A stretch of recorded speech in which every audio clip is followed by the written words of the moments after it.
Hello, Yami Tim, a cosplayer. You know, my cosplay handle is Yami Tim. So this is a very unusual video prop up, but I figured I'd make it anyways. I have a lot of friends that are getting into 3D printers, and right now not know where to start. And also, I know I'm having my breakfast too, so bear with me while I just eat my donut too. All right, donut, yum.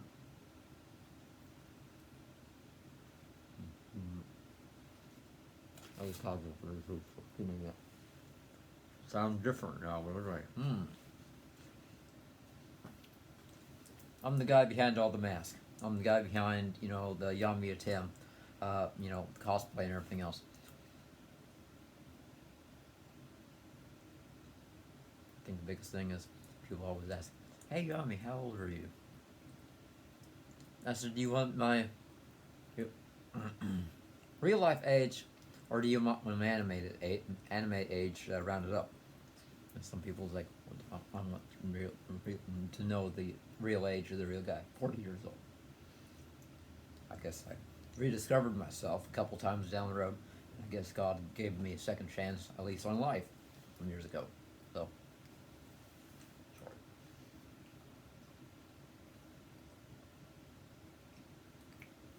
Excuse the mess. It's always like this, all the time. Of course. Yeah, sure. Probably noticed I have a camera here, so it records. If it screws up, it lets me know. Of course, it can't let me know if I'm at work, but it lets me know as soon as I get home. I need to start over and try again. Because on this printer, that's what happens.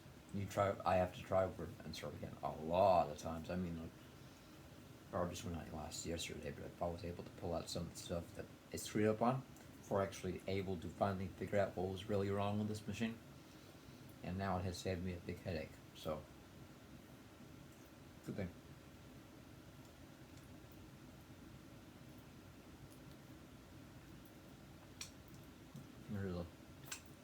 Okay, so friends of mine getting into 3D printers, or new people like you getting into 3D printers and not sure where to start. I would most likely start with research.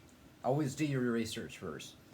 Even if you don't recognize that, actually, if you get into 3D printer, it's basically works like a hot glue gun. Heat up the hot glue gun and you pull the trigger, and hot glue comes out. The same principle happens on a 3D printer. The nozzle end gets hot enough, and then it's essentially the printer pulls the trigger, and the plastic comes out, like a string, whatever or not, and it makes 3D objects, like my 3D printed Millennium rings. Pretty shiny, isn't it? So it comes out finally like this.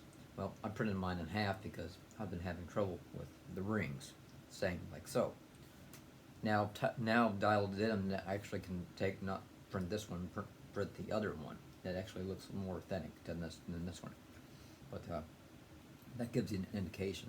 3D printers can print 3D objects, where your inkjet printer just prints a flat object, not three-dimensional.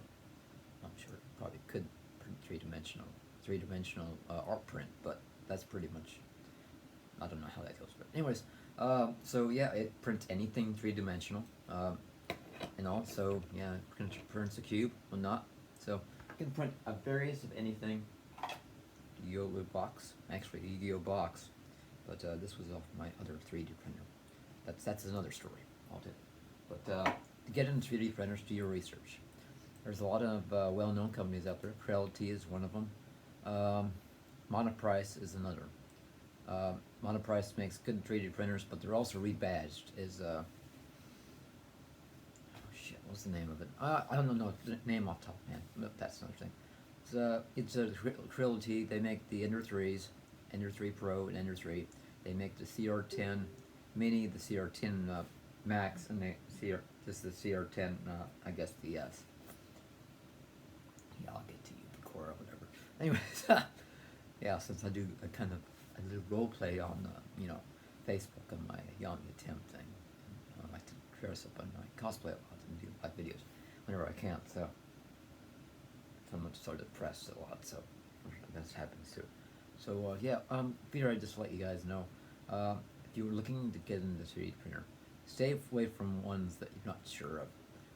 Look at the reviews. If the reviews happen, say, oh, the parts go bad on it, like within year one, or maybe 2 months down the road, the parts go out. Do your research thoroughly before you push the buy button, because once you put the buy button, that's pretty much when, as soon as you get it home, that's when your warranty starts. And usually 3D printer warranties don't last very long. So if it goes out, well, you're just shit out of luck. And trying to find that replacement part is also the tricky part. If you get a like an off-brand printer that essentially hasn't been on the market long, and they don't sell very many of them, and not many people own them, trying to find replacement parts is pretty much zero to null. Uh, Only if you go through the manufacturer, which is based in China, mainland China. They're not based in Hong Kong. They're based in mainland China, and basically, for me to get a replacement LCD screen, it took about 4 weeks. So, do your research before you push the buy button. Really, I I I can't stress this enough. Just do the research. I know, like, if you want to go to like the higher end ones like Dremel. Dremel makes a 3D printer.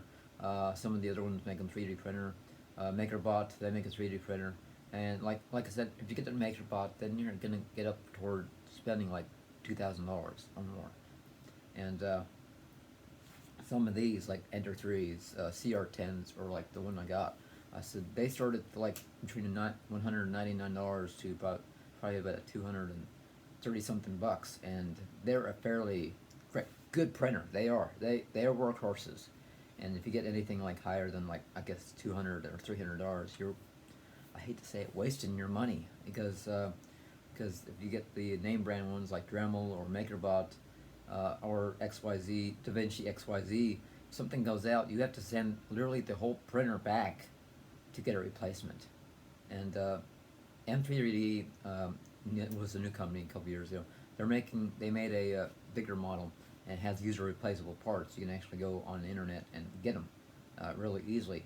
The M3D Micro is another one of those printers that if something goes wrong, you have to send the whole printer back. And sometimes they'll pay for shipping, sometimes not. And you would have to pay for the shipping. The shipping is probably pretty much the majority, most of the cost of the printer, or if half, to ship it back. So there's something else to consider. And someone's like, well, if I'm going in 3D printers, well, can I get something like yours? Well, something like mine is kind of tricky, because I got mine, it was $199. This is actually my second 3D printer. It was $199. It had some features on it that, was kind of unique and all. But however, it didn't have a heated bed. If you're printing with PLA and you're printing with ABS, you need a heated bed. And they keep telling, I keep reading on the internet all the time, they're saying people print a PLA, you don't need a heated bed. Well, yeah, you do. Because if you don't have a heated bed, and wait, PLA, it's a polylenic acid. It's made from corn, and of course ABS as well. If you heat it up, toxic fumes come out. I'm sure you probably get that PLA. I have no idea. Who knows? I don't know. Whatever. So, so yeah. I would stay away from Leotan until they can figure out what is going on with these printers, because the LCD will go bad on it, like, almost immediately sometimes. The motors will sometimes go bad. So mine was a fluke. They were really good with me. Actually sent me a full roll of plastic for my troubles, because I do a lot of 3D printing, armor-wise and whatnot. Just, items from my Trollicon booth. I'll be coming up in May next year. But yeah, they sent me a whole roll of black filament, and I was happy. And that was cool. So, but mine, one of the features before I upgraded to a lot of stuff on the 3D printer was it had a pull-out bed. There was a bed that sat on here, and it pulled out. And, well, it worked really well to a point. Eventually, the prints just stopped sticking. And, I mean, whenever you print, there was just like a mess of spaghetti there. But get a heated bed. Get a heated bed for your 3D printer. If you're just getting a regular 3D printer and it doesn't have a heated bed, invest in the short term to get a heated bed for your 3D printer. It goes a lot farther in the long run, and it helps you a lot. And make sure you get a PEI sheet for on top of that heat bed. They make ones that are aluminum heat beds like I got, and I put a PEI sheet on there. Well, it stands up to, I mean, a lot of scraping. Literally, mine has gone through hell through scraping, and all. And if it like has any deep gouges, you go across it with sandpaper and you smooth them out a bit. But you can put. I use the disappearing glue on here, or sometimes I just don't use any, and I just print it on the PEA sheet, and it holds pretty much the heat really well, and it keeps it sticking on there. If you just use glass, you have to have something spread across to keep it down, because you could print on glass just by itself, but then you still also run in the possibility that what happens if it comes unstuck from the 3D printer, then you'll have a mess. So yeah, get an Ender 3. There's no difference between an Ender 3 and Ender 3 Pro. Only difference is the power supply is quieter. That's pretty much it. That's pretty much the whole deal about getting either the Pro or the Ender 3. Just quieter power supply. The CR10s, they start off as a mini. It's like a rectangle shape, whatnot. Then you go up to the regular CR10, and then and if you want to spend like $500, then go up to the CR10 Max, which can actually print to a staggering 12 inches or so, about yay so high. Let me pen. I'm gonna show you. There's a pen here. Okay, shows probably about that high, probably up to where the spool is. That's the dangerous. That's the CR10 Max. It'll print huge. If you want to spend $599 or $600 or $800, then go that way. But if you want a budget printer, get an Ender 3. Basically get an Ender 3 pretty much, or go toward the monoprice range. Some of the monoprice printers, don't get the small one. That's my first 3D printer, but get one that is reasonably priced between about $199 and $250 or $299. Because monoprice makes good 3D printers. I used to own one. It's on the floor over there until I actually figure out what to do with it. Like I said, the small workhorse printer that I had, first one, it lasted like 2-3 years. It finally just dumped. So it lasts a while, and I hope to have this for 5 or 6 years or so, until I either between now and maybe a couple of years down the road, I have a bigger one. But still, they're workhorses. They're V-slot printers, and basically, yeah, they're workhorses, and you can modify them. I mean, to the extremes you can. Really, I mean, you could. So once you get the 3D printer, that most likely is read the instructions, because most likely you'll have to assemble. For these 3D printers, they don't come fully assembled. The bottom parts, basically from the bottom, basically the bottom plate is already assembled. You have to assemble the bed, assemble the two uprights, go across.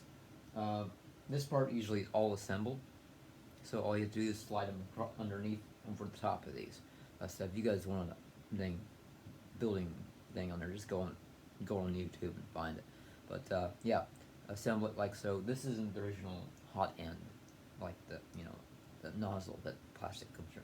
I upgraded this myself, because later on down the road you may have to swap out the original OEM hot end and get a hot end like this, which this is E3D. E3D makes an excellent hot end, and they're very reliable. What I have is a light. You can either go up to the light or up to the full-size original one, the E3D, regular original. I got the E3D light. Same nozzle I have on my old 3D printer, and it works marvelous. Wouldn't be able to get this quality on my old nozzle. No, the whole hot end. You couldn't. No way. I'm blown away by the results, and I've always been blown away by the results from E3D. And well, basically most of it's easily replaceable. The motors you can will replace these pulleys, pretty much the pulleys, belts. Over time, the belts will wear out. The pulleys will wear out. Amazon is a good, excellent place to get the pulleys and the belts. Just know what you're looking for. I think this is a 16 teeth. I'm not sure yet. I'm not down that road yet of replacing the belts and the pulleys yet. So what I got is it's a XVico X3 3D printer by Leotan. Uh, it worked for probably about a good month until the LCD blew out, and well, they sent me a new board and an LCD for my troubles and a new Pearls filament or not. But I finally upgraded to a heat bed. This is a 12-volt heat bed. Underneath this 3D printer has the option of putting a heat bed on there. Now, if you get an Ender 3 or maybe a CR10, heat bed's already on it. So that's a big plus for like people like me who made a mistake.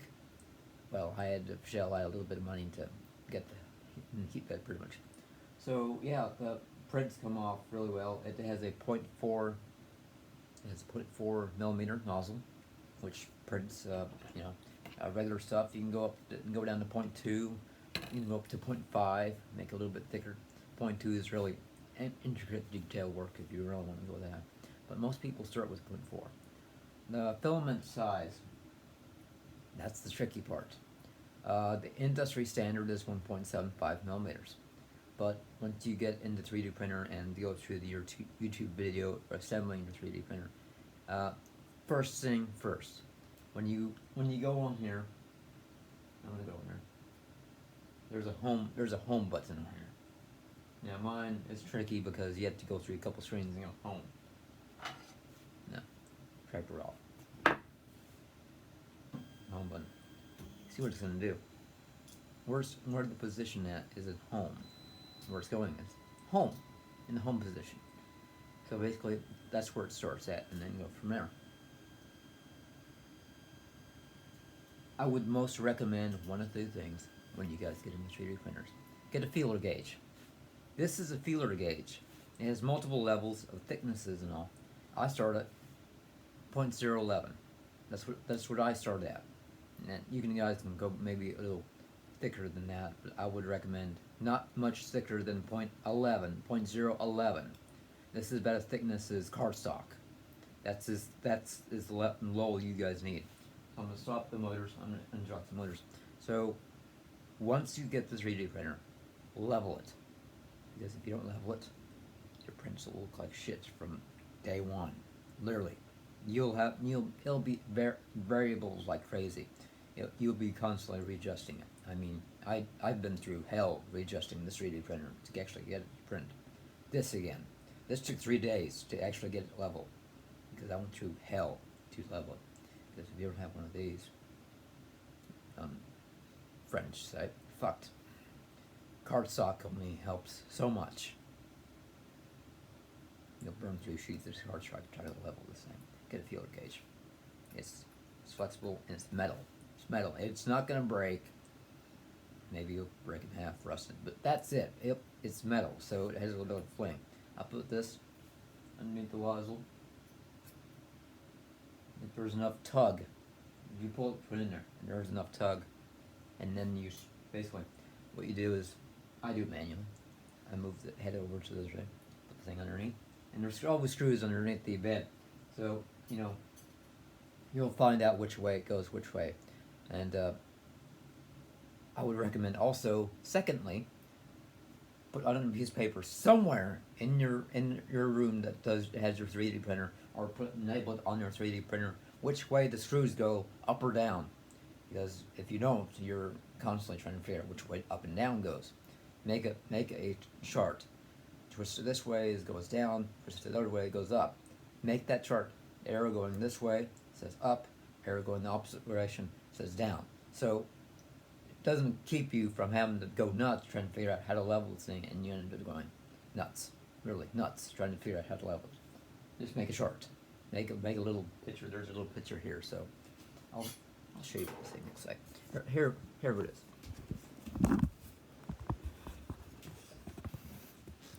See that little, maybe not, no. Picture right there that says up and down. That's what I use, and that's what I stick by, my up and down arrows to do the bed. So use that. Use that as reference. I truly 100% recommend it. And most 3D printer probably is like, yeah, that's a cool idea. I need to do that. Yeah, you need to. Otherwise you go nuts. I'm saying. Oh, nasal drip in the morning. How lovely. Oh. Yeah. So yeah, make sure when you assemble it, your belts are tight. They fling. Make sure their belts are tight. You know, make sure your bed is level. And then whenever you go into a area that says, mine says unload, but there's an area that if you sort it up, heat bed maybe comes on automatically. It may not. Mine doesn't. I have to set it on, and I actually have to set the nozzle on as well. So when you get the filament, measure it. Measure it, because industry standard is just the baseline standard. Every company that you buy filament from varies in tolerance. It has a plus or minus of such and such. Well, someone's like, well, this is going to cost a lot of money if you get all the tools for this. Maybe not. Harbor Freight. This is a electronic caliper. It is in millimeters. Funny, isn't it? Because everything on 3D printers is millimeters. So get a caliper. Make sure you zero it before you do it. Make sure it's electronic. You won't know millimeters if you just do regular caliper. You have no idea. You do electronic one. This is only one battery, so it's cool. So what I do is I will measure.